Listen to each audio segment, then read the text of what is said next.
Bonjour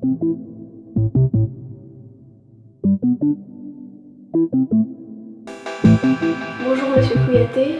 Bonjour. Vous êtes donc l'ancien Premier ministre de la Guinée et vous avez accepté de nous recevoir pour une interview de la part de Croissance Peace. La première question qu'on aurait à vous poser, ce serait en quoi, selon vous, aujourd'hui, on devrait mettre la priorité pour favoriser le développement de l'Afrique? L'Afrique est un continent. Il est composé de 54 pays. Tous ces pays n'accéderont pas au développement en même temps. Ça serait de l'illusion que de penser que chaque pays, tous les pays africains doivent accéder au développement. C'est comme si on demandait à l'Europe d'avoir le même niveau de développement au même moment. C'est impossible. Deuxièmement, le développement est un processus. Ça ne, c'est pas qu'il faut faire quelque chose tout de suite et être développé tout de suite.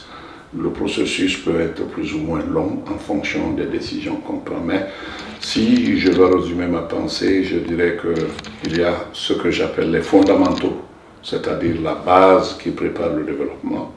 C'est la volonté d'abord, surtout de ceux qui dirigent, c'est-à-dire de l'État, de pouvoir mettre en place des institutions qu'on respecte et toute une panoplie de mesures qu'on doit prendre et qui feront que, n'est-ce pas, les gens auront conscience qu'on a amorcé du sérieux pour aller vers le développement. Ça, c'est un fondamental. Un deuxième fondamental, c'est la stabilité. Que l'Afrique ne soit plus perçue comme un continent de guerre, un continent d'instabilité institutionnelle, mais qu'elle soit perçue comme un continent où la paix prévaut. Et cela est d'autant important qu'il y a 54 pays, mais pour certains opérateurs du septentrion, dès qu'on leur dit qu'il y a la guerre dans un pays africain, ils élargissent, c'est l'optique, ils élargissent à toute l'Afrique, alors qu'il y en a d'autres qui se portent bien. Donc il faut la stabilité et la stabilité institutionnelle et la stabilité sécuritaire, parce que les deux ne sont pas les mêmes. Ayez la paix, qu'il n'y ait pas de guerre, mais si vos institutions sont instables, vous vivez l'instabilité. Le deuxième fondamental, c'est le système juridique et judiciaire. C'est surtout la justice des affaires. Quand les gens viennent investir, il ne faut pas qu'ils soient confrontés à des situations où ils seront dépouillés de leur argent et qu'il n'y ait rien en retour. Tout investissement exige qu'il y ait un retour sur l'investissement. Sans bénéfice, l'investisseur n'investit pas. Et s'ils viennent pour perdre, ils ne viendront pas. Il faut donc ce deuxième prérequisite, comme le disent les anglo-saxons. La troisième, c'est l'éducation. L'éducation qui n'est même pas seulement au niveau universitaire, mais l'éducation d'une main-d'œuvre qualifiée. Et il y a des exemples dans le monde.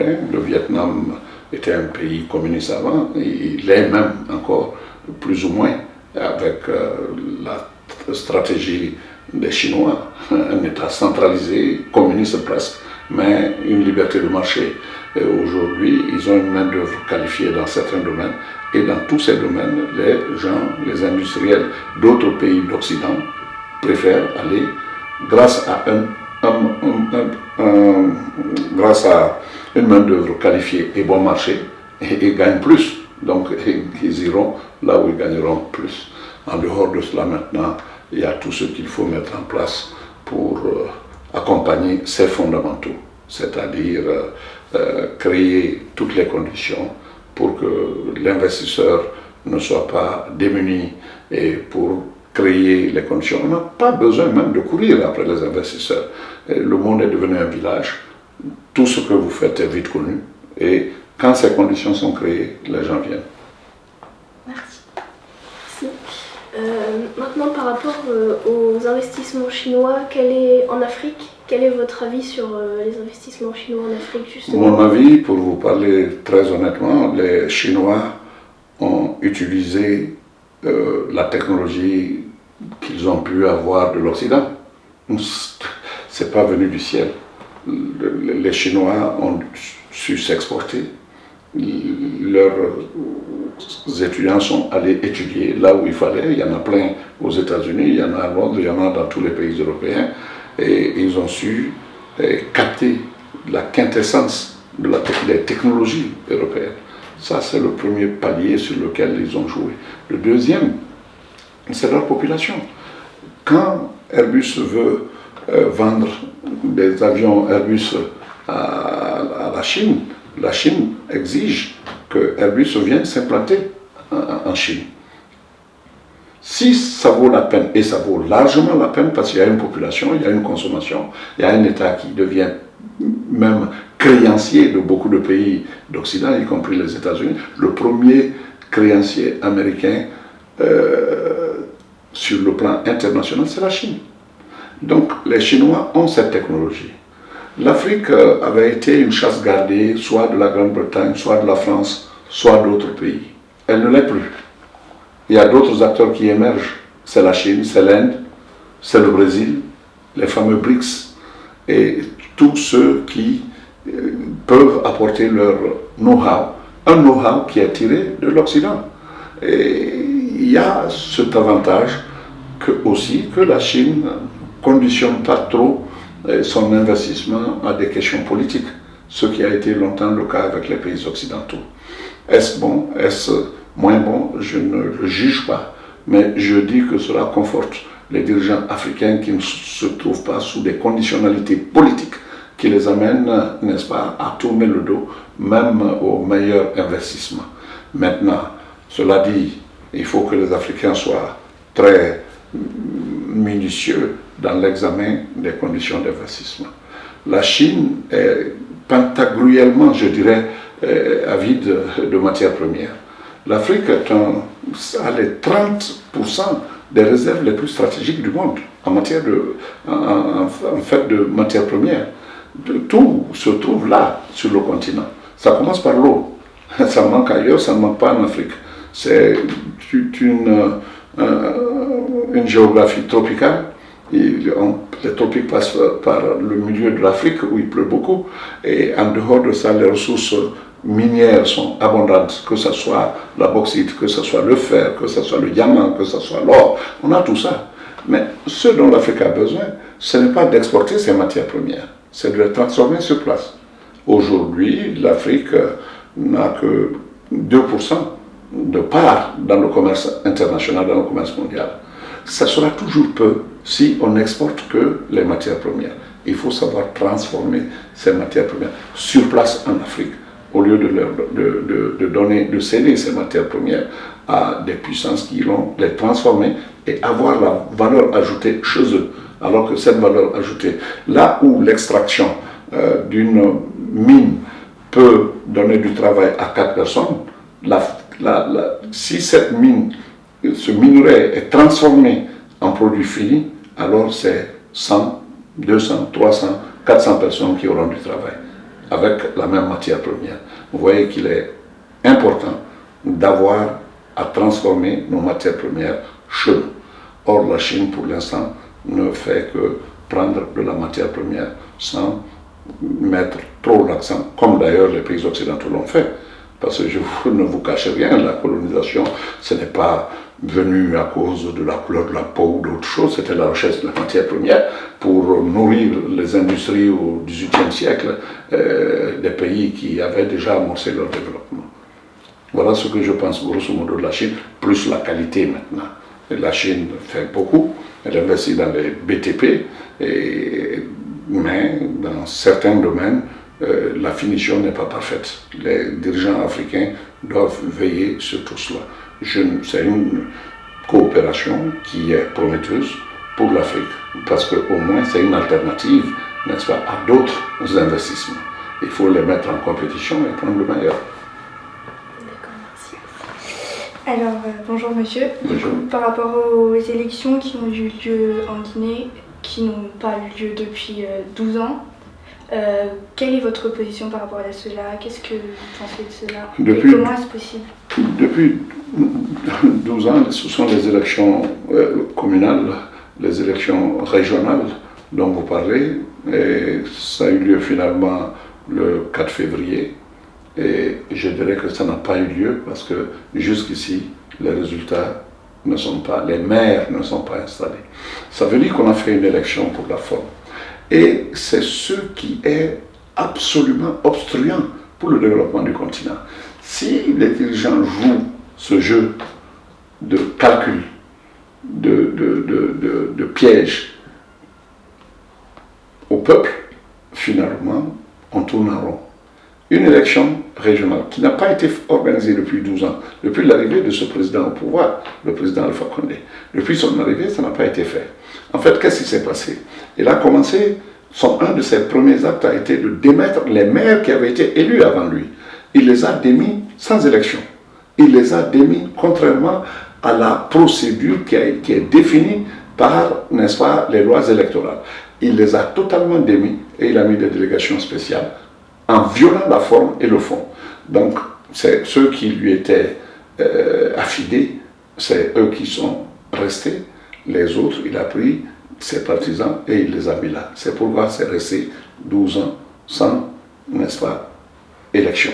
Lui, il est venu en 2010, il avait déjà 2 ans où on devait les élire, ça n'a pas été fait. Lui, il est venu, il a augmenté de 10 ans. Vous voyez bien.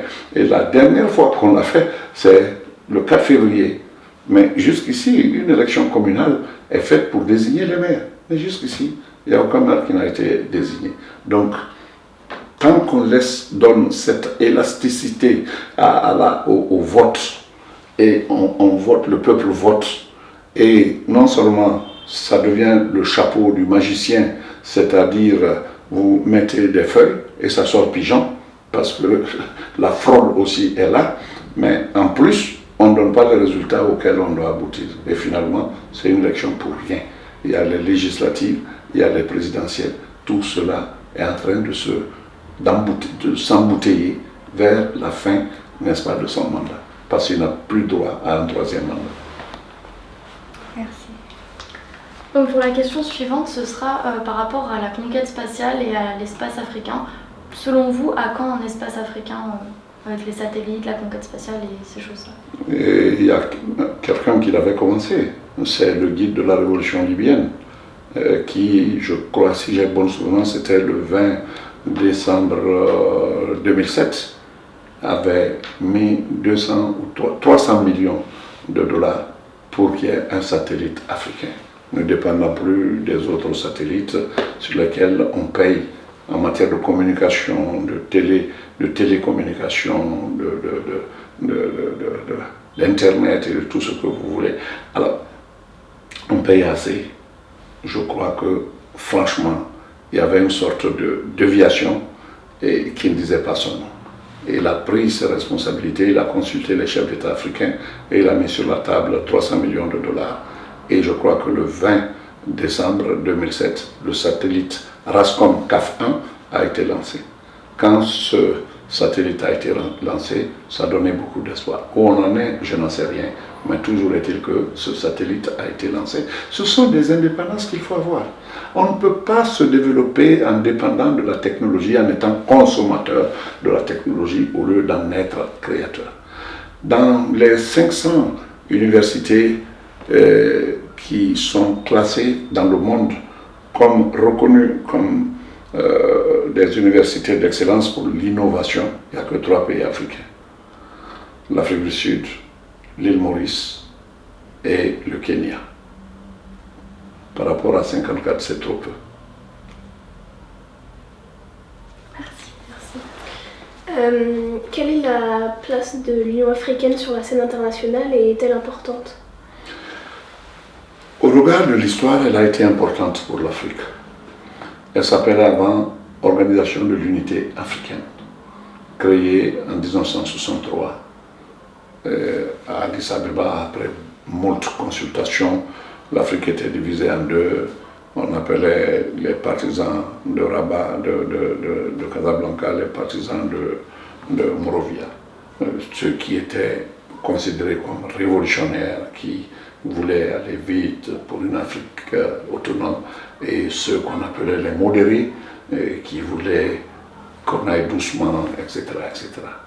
Bref, cette organisation-là a été créée opportunément parce qu'il fallait achever d'abord, parachever l'indépendance du continent africain. Or, beaucoup de pays africains avaient été indépendants, mais il restait une un très grand problème, c'était la lutte contre l'apartheid. L'apartheid que vous connaissez, qui était la séparation des races appliquée comme loi en Afrique du Sud. Il fallait combattre cela. Cela a été combattu par les Africains et par tous les pays qui ont pensé que c'était flagramment injuste de faire la séparation des races.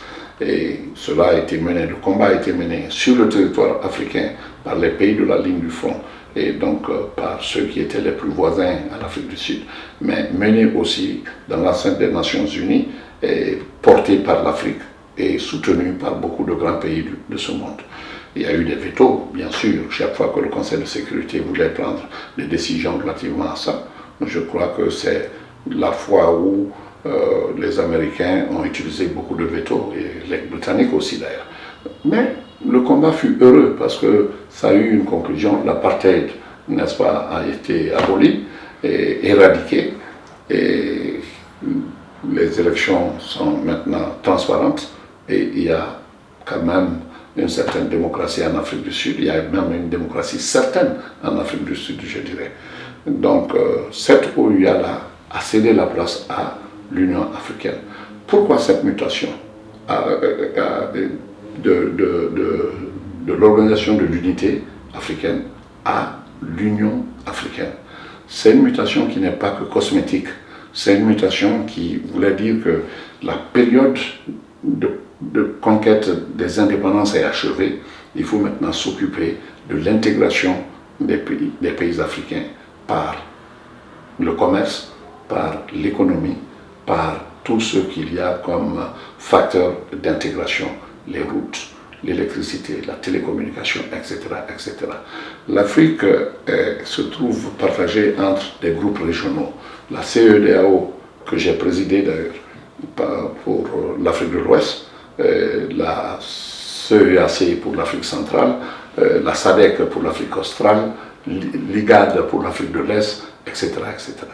Et toutes ces organisations régionales devraient travailler en synergie pour pouvoir aboutir, n'est-ce pas, à une sorte d'intégration sous-région, des sous-régions, ce qui va faciliter l'intégration. Mais il y a l'intégration africaine, mais il y a eu beaucoup de débats là-dessus, ceux qui veulent qu'on intègre à partir d'un gouvernement central qu'on va désigner déjà pour l'Afrique, et ceux qui pensent que ça ne marchera pas. Il faut aller des intégrations régionales en Afrique de l'Ouest, en Afrique centrale, en Afrique australe, en Afrique de l'Est, pour pouvoir aboutir à un jour un gouvernement du continent. Ben, tout cela c'est bien, mais ce qui manque, c'est la volonté. Même avec les organisations régionales, là, si vous travaillez à les intégrer, et il y a des organisations régionales qui ont beaucoup fait, la SADC et la CEDEAO, qui ont quand même fait des actes d'intégration très positifs, avec un passeport commun pour la CEDEAO, avec, n'est-ce pas, des routes qui sillonnent presque tous les pays intégrés de la CEDEAO, qui ont des mécanismes aussi d'harmonisation des politiques douanières, des politiques fiscales, des politiques, enfin, de toutes les politiques presque. Et je crois qu'il s'agit, chaque fois qu'une décision est prise, de l'appliquer. Quand on l'applique, alors on ira. Mais même si on passe par ces organisations et qu'on prenne des décisions qu'on n'applique pas, alors l'intégration ne bougera pas. Et l'Union africaine n'emportera aucune mutation à ce que faisait déjà l'Organisation de l'Unité africaine. Trump a proposé que la Russie revienne dans le G7. On a eu l'avis des pays européens par rapport à cela, qui s'y sont opposés. Qu'en pensez-vous? Quel est votre avis à cela? Mon avis, c'est d'abord l'ironie du sort. Quand on prend l'Union soviétique, elle a été opposée et je parle de l'Union soviétique, qui n'existe plus. Mais quand on la prend, elle était opposée et à l'Amérique, aux États-Unis et à tous les pays occidentaux, c'est-à-dire les pays européens.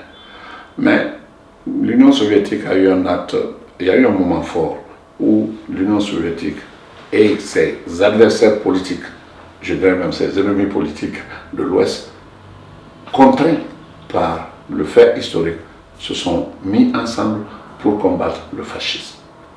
cela s'est vu. La Deuxième Guerre mondiale a été remportée grâce à cette conjonction, grâce à cette confluence qui a amené finalement des adversaires opposés, radicalement opposés sur l'idéologie, à conjuguer les efforts. Chacun a perdu. L'Union soviétique aura perdu près de 20 millions d'hommes face à Hitler. Mais c'est de là que la guerre froide aussi est née. L'Allemagne a été divisée en deux, l'Allemagne fédérale et l'Allemagne de l'Est. L'Allemagne de l'Est contrôlée par Moscou et l'Allemagne de l'Ouest contrôlée par les États-Unis, la France et la Grande-Bretagne. Maintenant que cette Union soviétique a implosé, l'implosion est arrivée au début des années 90 et on a pensé qu'il allait y avoir une période d'accalmie. Mais une grande puissance ne meurt pas aussi facilement. Et la Russie s'est reconstituée avec Poutine. Je fais le raccourci en ne parlant pas de Gorbatchev et autres, mais Poutine, arrivé au pouvoir, a voulu donner, n'est-ce pas, une envergure certaine, n'est-ce pas, à la Russie qui vient en lieu et place de l'Union soviétique. Alors, mais cette Russie-là, elle était beaucoup plus appréhensive vis-à-vis de l'atlantisme, donc de l'OTAN, que de l'Europe. J'ai suivi les discours de Vladimir Poutine, n'est-ce pas, notamment son discours à Munich, je crois que c'était en 2000, si j'ai bonne mémoire, c'était aussi en 2007, où il a dit que l'Europe et la Russie, c'est la même chose. La Russie appartient à l'Europe et à l'Asie. 70% de son territoire est asiatique et les 25% sont européens. Mais 70% de ses revenus, de ses entreprises sont du côté occidental, du côté européen, et le reste, c'est du côté asiatique. Donc, il y a une raison réelle d'être avec l'Europe. Il a dit ça, il a rappelé ce que les Américains disaient pendant la guerre, après la guerre froide concernant l'Allemagne, United Nations in, Soviet Union out. Voilà, c'était le vocabulaire à l'époque, le slogan lancé par les Américains. Donc cette Russie était beaucoup plus anti-atlantisme qu'anti-européen. Mais par la force des choses, et l'histoire a ses secrets, aujourd'hui c'est Trump qui fait l'avocat de Poutine, c'est Trump qui fait, c'est les États-Unis qui sont l'avocat de la Russie pour rentrer dans le G7 pour revenir à G8. Il ne faut pas oublier que ça avait été déjà fait. C'était d'abord le G7, ensuite c'est devenu G8 par l'addition de l'Union soviétique. Maintenant que le problème revient encore, mais les Européens ont-ils tort d'être appréhensifs? Je ne dirais pas, je ne sais pas trancher, parce que le côté est d'une partie et l'ouest de l'autre. Et la Russie, dans son côté, n'est-ce pas, occidental, a des républiques qui appartenaient à l'Union soviétique et qui sont considérées comme des points faibles ou le ventre mou à la porte de l'Union soviétique. Vous savez tous les problèmes qui se sont passés. Et donc, il y a cette appréhension entre la Russie d'aujourd'hui et l'Europe d'aujourd'hui. L'Amérique se trouve loin de tout ça, mais la guerre froide étant terminée, il n'y a pas de raison que l'Amérique ne cherche pas à coopérer. D'ailleurs, il y a, je crois, une réunion qui est déjà programmée entre les deux présidents, russes et américains. On verra comment ça va évoluer. Mais à mon avis, pour qu'il y ait la paix dans le monde, il faut que toutes ces puissances se retrouvent. La puissance américaine, la puissance russe et les puissances européennes. Parce que l'Europe n'est pas une fédération, ce n'est pas une confédération, c'est une association d'États qui réussit dans certains domaines, mais qui ne peut pas être considéré encore comme un État, parce qu'il ne l'est pas. Merci beaucoup. Merci. Merci.